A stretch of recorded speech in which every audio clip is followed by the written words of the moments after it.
Assalamualaikum warahmatullahi wabarakatuh. Bismillahirrahmanirrahim. Alhamdulillahilladzi ja'ala ramadhana sayyidash syuhuril mubarakah. Asyhadu an la ilaha illallah wahdahu la syarikalah wa asyhadu anna sayyidina Muhammadan abduhu wa rasuluh. Allahumma shalli wa sallim wa barik ala sayyidina Muhammad wa ala alihi fil awwalin wal akhirin wa fil mala'il ala ilal qiyamah. Amma ba'du, ayyuhal mu'minun, usikum wa iyaya bittaqwallah wa qad fazal muttaqun. Ikhwan akhwat yang muliakan dan sayangi karena Allah, kita masuk ke hari ke-10 dari Ramadan. Semoga Allah ridho atas apa yang telah kita lakukan dari puasa kita ya, dalam puasa kita selama Ramadan, sehingga ridhonya Allah terhadap apa yang kita lakukan diberikan balasan, diberikan upah begitu ya, dalam bentuk semakin meningkatnya ketaatan kita kepadanya. Jadi alamat atau tanda Allah menerima atau meridhoi amal baik kita itu adalah diberikan amal setelahnya. Kalau dalam bahasa lain itu kita mendapatkan barokah. Al barokah itu ziyadatul khair. Berkah itu adalah bertambahnya kebaikan. Nah, jadi barang siapa yang sudah bersiap-siap di bulan Rajab, jadi sebenarnya Ramadan itu kita persiapkan dari bulan Rajab. Ibaratnya kita menggarap sawah di bulan Rajab, kemudian kita mulai menanam di bulan Sya'ban, dan kita panen di bulan Ramadan. Tapi kita barangkali belum bisa meniru para ulama soleh ya. Kita mulai Ramadan ya, 10 pertama kita menggarapnya, 10 hari kedua kita menanam, 10 hari terakhir itu panen. Sehingga Rasulullah SAW ya 10 hari terakhir itu biasa beriktikaf. Ikhwan akhwat yang muliakan dan sayangi karena Allah, di kultum pagi hari ini kita agak singkat aja nih. Kami menyampaikan kalam dari Al-Imam Al-Ghazali. Beliau dalam kitab Ayyuhal Walad. Jadi Ayyuhal Walad inilah kitab beliau yang berisi risalah ya, jawaban atas pertanyaan-pertanyaan dari murid kesayangan beliau ya. Di antara jawaban dan nasihat yang beliau tuliskan di sini adalah rajin membaca. Ini jadi tema pagi hari ini, sangat erat kaitannya dengan nama grup kita, ilmu, amal, dan ikhlas. Kita mulai dari ilmu, kemudian kita beramal dengan ikhlas. Di antara ilmu dan amal ini, dia kadang-kadang satu sama lain itu saling menghasilkan. Apa artinya? Ketika kita berilmu, tergerak hati kita untuk beramal dengan baik dan benar. Kadang-kadang setelah kita tahu baru kita menjadi baru kita termotivasi untuk beramal. Makanya dalam thalabul ilmi itu jangan bosan-bosan. Sekalipun sudah sering kita dengar tema tentang itu, tapi ada kadang-kadang Allah bukakan putuh di hati kita, sehingga saat itulah kita mulai tergerak mengamalkannya. Makanya menuntut ilmu itu seumur hidup. Ketika kita beramal, itu akan membawa kita kepada ilmu kembali. Apa kalam beliau di sini? I'mal anta bima ta'lam ya ayyuhal walad, wahai anakku, hai nak gitu ya. Wahai nak, i'mal anta bima ta'lam, kata beliau Imam Al-Ghazali pada murid beliau. I'mal, kerjakanlah, beramallah kamu, anta kamu, bima ta'lam ya. Kerjakanlah, berbuatlah, beramallah kamu atas dengan apa yang telah kamu ketahui. Jadi apa yang murid beliau sudah pelajari dari beliau mengatakan amalkanlah. Jadi apa yang kita dengar itu kita berusaha amalkan. Di antara sekian pengetahuan yang kita dapat di hari itu atau di bulan itu atau minggu itu, paling kurang 40 hari ya, kita ambil mana yang paling mungkin kita amalkan, itu kita hafalkan dulu. Kita ingat-ingat tentang itu, kemudian kita amalkan. Bagaimana ketika seseorang telah mengamalkan apa yang telah dia ketahui? Liyang kasifalaka ma lam ta'lam, kata beliau. Jadi beliau menyuruh murid beliau mengamalkan ilmunya, liyang kasifalaka, agar tersingkap bagimu malam ta'lam, apa yang tidak kamu ketahui, apa yang belum kamu ketahui.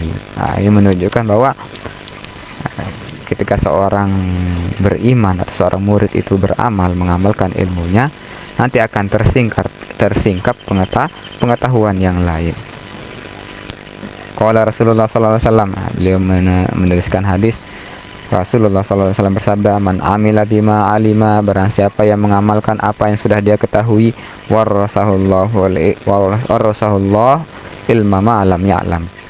Allah akan wariskan bagi dia, Allah akan berikan dia adalah pengetahuan tentang apa yang belum dia ketahui, yang tidak dia ketahui.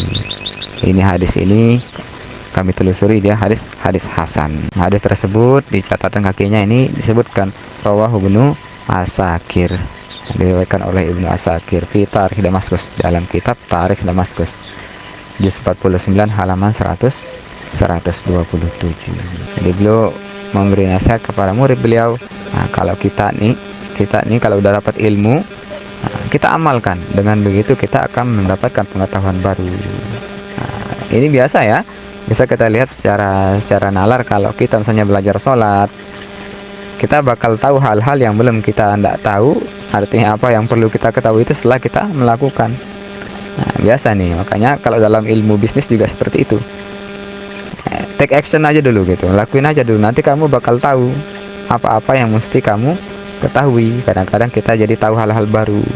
Nah, kita tidak bakal tahu keseluruhan dari bisnis itu kalau kita nggak ngelakuinnya. Nah, sama seperti ibadah ya, mendekatkan diri pada Allah, yang sudah kita tahu itu kita amalkan. Nanti dalam proses kita, misalnya kita belajar sholat nih, kita belajar sholat ruku-rukunya dulu, nanti kan ada pertanyaan gimana kalau begini, gimana kalau begini. Makanya kalau kita perhatikan pertanyaan dari ikhwan akhwat di grup ini, banyak yang bertanya tentang tasyahud, tentang apa sih duduk atau duduknya imam begitu ya. Itu karena pengamalan, karena yang bertanya tersebut sudah mesti pernah mengamalkan sehingga menimbulkan pertanyaan. Nah, itu yang Allah maksud kalau kita mengamalkan ilmu.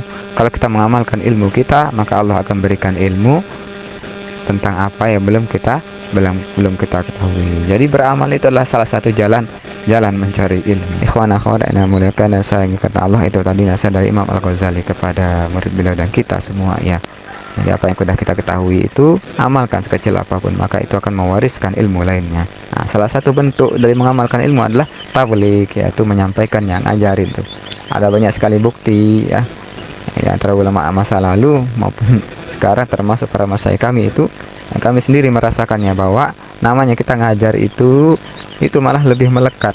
Makanya kami dulu waktu mondok itu, adik-adik kelas itu, kita yang kelas 2 itu yang dipilih sama para masyayikh ya, di antara beberapa anak yang kira-kira mampu untuk ngajar, itu disuruh ngajar nahwu gitu ya, nahwu sorob dan seterusnya.